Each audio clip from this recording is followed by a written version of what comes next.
Marcela Turati, colega periodista, ¿cómo estás? Buenos días. Hola, muy buenos días. Muy bien, gracias. Bueno, desde luego has seguido tú el tema y has publicado en Proceso cosas muy importantes sobre el caso Ayotzinapa, pero sobre este foco específico, sobre esta parte respecto a lo que tú has podido ver, lo que has publicado, investigado, ¿cómo fueron las cosas? ¿Qué es lo que el señor de la clínica señaló o dijo sobre lo sucedido con los jóvenes y los militares? Sí, yo había tenido en los primeros de octubre un testimonio de un maestro, que es el maestro que acompañó a los jóvenes, que me contó que se habían escondido en una clínica. Entonces fui al lugar con Guillermo y le pedí una entrevista al médico. Era el director, bueno, es el director de la clínica, es el doctor Herrera. Y bueno, la entrevista la verdad es que sí nos dejó boquiabiertos. Primero íbamos pues pidiendo a ver si tenía un video o algo de lo que había ocurrido esa noche. Y el relato pues nos dejó boquiabiertos porque el doctor dijo que él pues les negó atención, que él no los iba a atender por las formas en cómo llegaron estas personas, porque no sabían respetar los estudiantes. Se quejaba de que habían dejado todo lleno de sangre. Y en algún momento pues incluso nos dijo que él llamó a la policía, y que le pareció extraño que llegaron los militares. O sea, habló a la policía, pero llegaron militares. Sí. A la clínica. Dijo que le extrañó mucho, que él, no sé si su reporte fue que había hombres armados. Él llegó después porque le hablaron unas enfermeras de que se habían metido los estudiantes, y dice que los soldados fueron sacando de su lugar a cada uno de los estudiantes que estaban escondidos.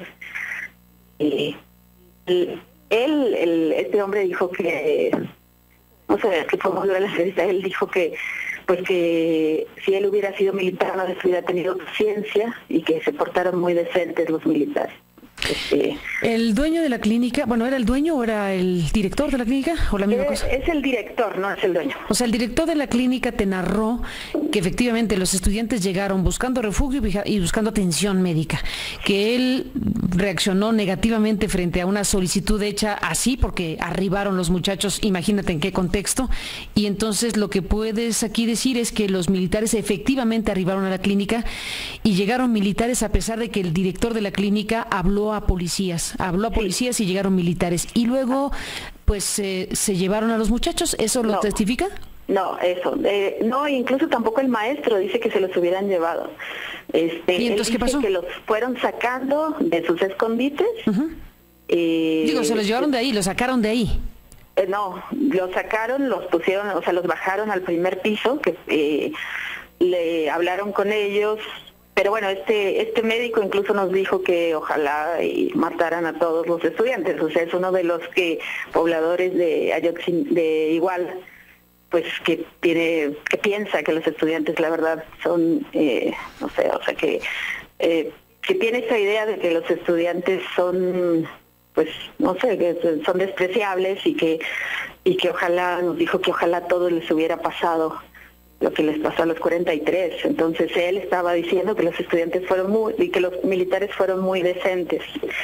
Pero bueno, al oír su relato y al oír lo que decía, pues no sé qué tan, o sea, no sé bien qué hicieron los militares. Lo que sí nos dijo el maestro, es que el maestro todavía sigue dando su testimonio, es que los fueron bajando de uno por uno y que estos militares le preguntaron al maestro pues que quiénes eran. Él les dijo que él se los había encontrado, que los había ido a ayudar y que por favor le ayudaran al muchacho que tenía ya el rostro destrozado, que los revisaron, que los empezaron a regañar, que les dijeron que no anduvieran de vándalos, que les tomaron fotos, sí hubo fotos, que les tomaron fotos, los pusieron contra la pared, los esculcaron porque había reportes de armas y los regañaron por lo que estaban haciendo. Y dijeron que iban a mandar una ambulancia y nunca la enviaron. Ahora el médico dice que la ambulancia llegó horas después, pero sí llegó, o sea que los estudiantes se desesperaron y se fueron, pero también el médico decía que este joven con el rostro desfigurado, pues que no lo quiso atender porque solo tenía un rozoncito en los labios, ¿no? Eso dijo el director de la clínica. Sí, el director de la clínica nos dejó realmente impactados. Boquiabiertos con esas declaraciones, de acuerdo, pero aquí lo importante, más allá de la terrible opinión que tiene sobre lo que debe hacerse con estudiantes a quienes no les tiene simpatía, más allá de esta terrible opinión, está su testimonio, que es muy relevante para saber qué alcance tuvo en este tramo de la historia, en este tramo de la trama, perdón, en este tramo de la historia, la presencia de los militares. En este caso coincide esto con lo que los jóvenes han narrado, los sobrevivientes del asunto han narrado respecto a que llegaron a esa clínica y se les negó una atención médica en ese momento, y cómo los militares estaban ahí en ese momento. Incluso ellos hablan de que les quitaron sus identificaciones. Sí, o sea que les pidieron sus identificaciones y eso, les tomaron fotos, porque ahorita están negando que hubo fotos, pero el mismo secretario de Gobernación dijo que había esas fotos. Yo las he solicitado por el IFAI y no me las negaron.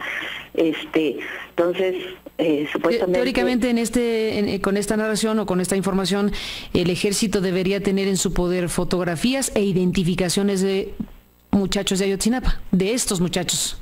No sé si les regresaron las identificaciones o no. También yo creo que es importante hablar con el maestro, el maestro que estuvo, que los acompañó. Él también, que al principio, bueno, él sí dijo que llegaron muy amenazantes, pero pues que en el regaño que me relató tampoco, no sé, el regaño no escuché cosas que después he escuchado, que les dijeron los jóvenes. No sé si él estuvo en todas las habitaciones, sí los iban armados, los iban apuntando, sí los regañaron, sí les dijeron que por qué hacían eso, que pensaran en sus padres, en todo el esfuerzo que habían hecho.